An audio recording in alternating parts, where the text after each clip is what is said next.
Welcome back, everyone. Today we were planning to discuss either one of the use cases that you selected a couple of weeks ago or another curious aspect related to generative AI.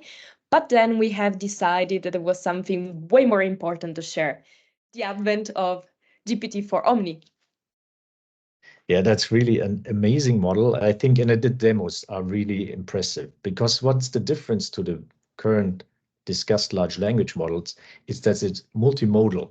And maybe we jump just into the demo videos, I would say, and to discuss what does that mean also for industrial companies, yeah? Because it's nice, kind of the demo videos to understand from, hey, what does that mean for me as a person playing around? But this has implications for the industry. And I think I would love to discuss that with you. Yeah, definitely. Let's watch maybe a couple of seconds of it. It really had the wow effect. I mean, such a cool way to communicate this milestone. Exactly. And from the video's perspective, to understand what is multimodal. Large language models, just to explain that upfront, they always work with language, obviously. Multimodal now also includes voice, sound, audio as such, and also video.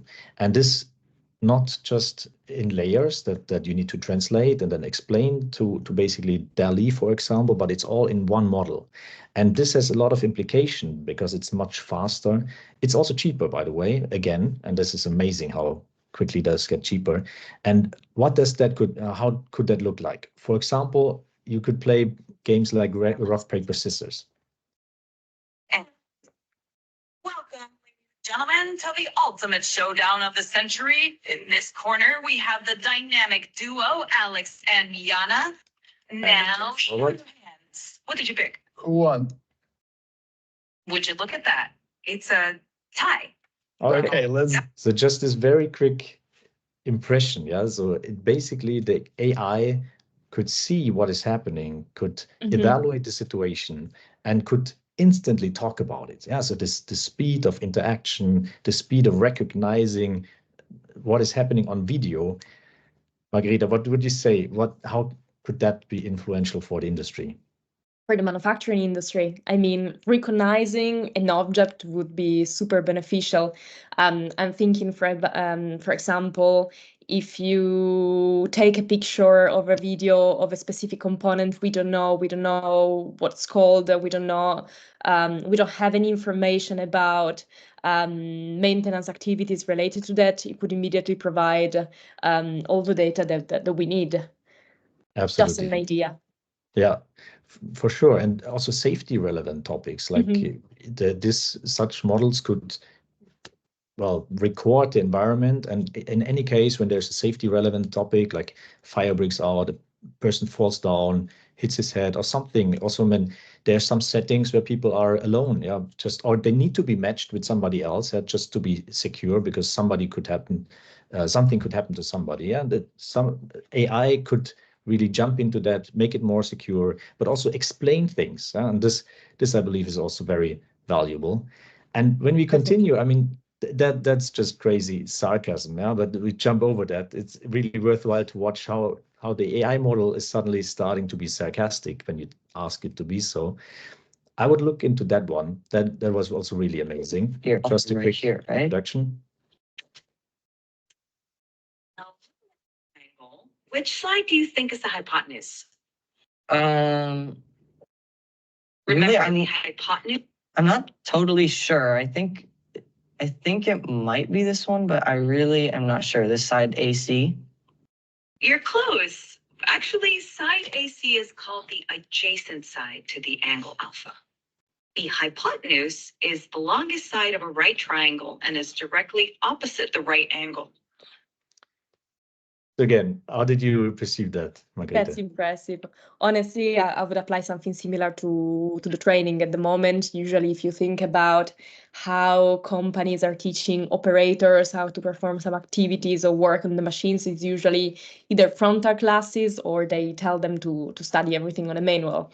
This way, the training gets much more interactive, much more engaging. So I'm pretty sure that people will remember much more what to do, what activities to perform. Yeah, it's really, I think it's really having a strong impact on the whole education industry as such, and especially also for industrial trainings, you can use that.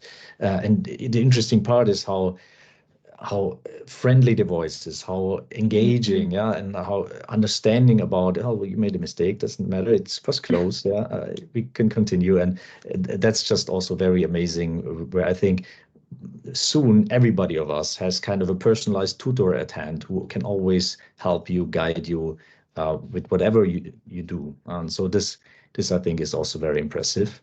Yeah, much more encouraging. And also the other videos are great, but let's look quickly at translation, for example.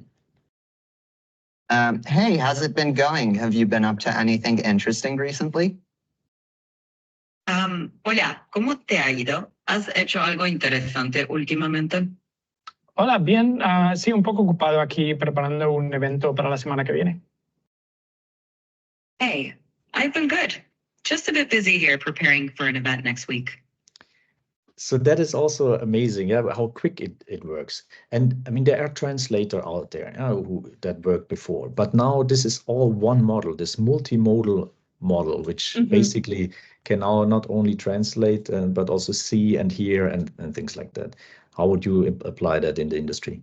I mean, that's easy. Imagine you get a call from one of your customers in the Philippines and they cannot speak English fluently or any other language, but they still need to explain what happened and they get a solution to their problems. This would be the perfect way to communicate with them. Absolutely. And also, I mean, construction sites, there's so many people working from all kinds of countries on construction sites. And it's always a challenge. Yeah. And some people speak better, some people not so good. The main language, which is mainly English. So I think this has a strong impact on how people can collaborate more intuitively, more easily across the board. And service, again, is something which is very much addressed by that one, because, yeah, you can have basically a hotline, 24/7 hotline. What else? I think one last thing, yeah, we talked about service, and I think this one was really cool as well, a customer service proof of concept. So what he does in this video, he basically tells two AIs to be, on the one hand side, the service bot, and on the other side, the one who clarifies the issue. And just they start talking to each other, yeah? And these two AIs, and they do an amazing job, I think. iPhone was delivered 2 days ago. Cool. Could you share the order number with me? Of course. It's 10293-849. Great, thanks. Is the device physically damaged in any way? No, there's no physical damage. It's just not turning on despite trying all the basic troubleshooting steps. Bummer. Would Joe prefer to return the iPhone to an Acme? And so on and so forth. Yeah, so it's really kind of just the interaction, but I think it shows very nicely how easily you could use that for a service hotline, right? Exactly. And where else? What would you say? There's no need to explain how this could be applied and used. The huge advantage is also that they're very direct. They understand each other immediately. They have all the needed information. They're very kind to each other. Yeah. So all kind of problems can be solved much faster. I mean, there's still some issues. You mentioned that before, Margarita, as well. I mean, on the one hand side, it's not yet available yet. Yeah, so completely, we have the Omni model that's available, but this voice recognition and also the speed of talking to the devices is not yet there. But what other issues are there so far? Well, I watched some other videos from OpenAI. They admit that it has some problems with pronouncing some words. So they were doing some experiments in Chinese. It doesn't get the perfect pronunciation. It has some problems sometimes with some translations and with some high-level mathematics. Rather than that, it looks pretty cool, honestly. And I really look forward to try it out.